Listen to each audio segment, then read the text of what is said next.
इस क्रिसमस अगर आप प्लम केक बनाने का सोच रहे हैं तो एक बार इस हेल्दी प्लम केक की रेसिपी को ज़रूर ट्राई करिएगा। इसे बनाने के लिए हमने 2 ऑरेंजेस लिए हैं और इनका जूस निकाल लिया है। अब इस ऑरेंज जूस में हम डाल रहे हैं ड्राई फ्रूट्स, जिसमें है बादाम, काजू, अखरोट, किशमिश और थोड़ी सी ग्रीन और रेड टूटी फ्रूटी। सारे ड्राई फ्रूट्स मैंने जूस में सोक करके पूरे 24 घंटे के लिए गर्म जगह पर रखे हुए थे। पर इसे आप अगर इंस्टेंटली बनाने वाले हैं तो आप इन सारे ड्राई फ्रूट्स को 1 से 2 घंटे के लिए भी सोक करके रख सकते हैं।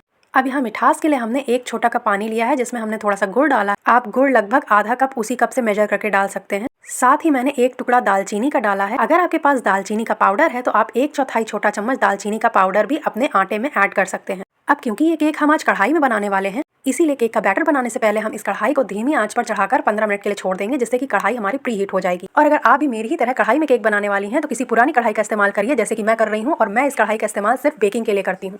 यहाँ जब तक हमारी कढ़ाई ढककर प्री हीट हो रही है, उतनी देर में हम केक का बैटर बना के रेडी कर लेंगे। यहाँ केक का बैटर बनाने के लिए हमने 1 कप गेहूं का आटा लिया है और इसी कप से 1 कप रागी का आटा लिया है। साथ ही हम यहाँ पर डाल रहे हैं 1 छोटा चम्मच बेकिंग पाउडर और 1/4 छोटा चम्मच सोडा। अब इन सारी ही चीज़ों को हम अच्छे से छान लेंगे। अब आटा छन के तैयार है और इसमें हम डालेंगे ड्राई फ्रूट्स, जो कि ऑरेंज जूस में सोक किए हुए थे। साथ ही हम डालेंगे यहाँ पर गुड़ की चाशनी, जिसे हम छान के लेंगे, जिससे कि जो भी इम्प्योरिटीज़ हों वो बाहर आ जाएं। साथ ही डालेंगे 1 चुटकी नमक। इसी के साथ हम डाल रहे हैं यहाँ पर 2 बड़े चम्मच देसी घी, जिसे हमने पिघला कर लिया है। आप इसकी जगह रिफाइंड का भी इस्तेमाल कर सकते हैं, बट क्योंकि हम यहाँ पर हेल्दी वर्जन केक का बना रहे हैं, इसलिए हम घी का इस्तेमाल कर रहे हैं। अब इन सभी चीज़ों को हमें हल्के हल्के हाथों से मिलाना है, इस तरह से कि ये सारी चीज़ें आपस में मिक्स हो जाएं। हल्के हल्के हाथों से मिलाने के बाद ये देखिए सारा का सारा बैटर बनके तैयार है। अब हम इस तरह से एक बर्तन ले लेंगे, या फिर अगर आपके पास केक टिन है तो आप उसे भी ले सकते हैं, और इसे आप घी या तेल से ग्रीस कर लीजिए और धीरे धीरे करके सारा का सारा बैटर इसमें पोर कर दीजिए।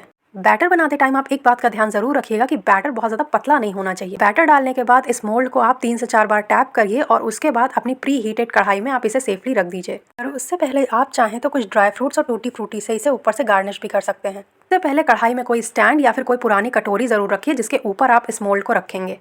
अब कढ़ाई को अच्छे से ढक कर मीडियम आंच पर अपने केक को 35 से 40 मिनट के लिए पकने दीजिए। जब केक पक जाए तो उसमें इस तरह से चाकू डालकर आप चेक कर लीजिए। अगर चाकू क्लीन निकल रहा है, दैट मीन्स कि आपका केक प्रॉपर्ली बन चुका है। अब गैस ऑफ करके केक को ठंडा होने दें। केक जब ठंडा हो जाए तब आप इसे डीमोल्ड करके कट करके आप अपनी फैमिली के साथ इस केक को एंजॉय करिए।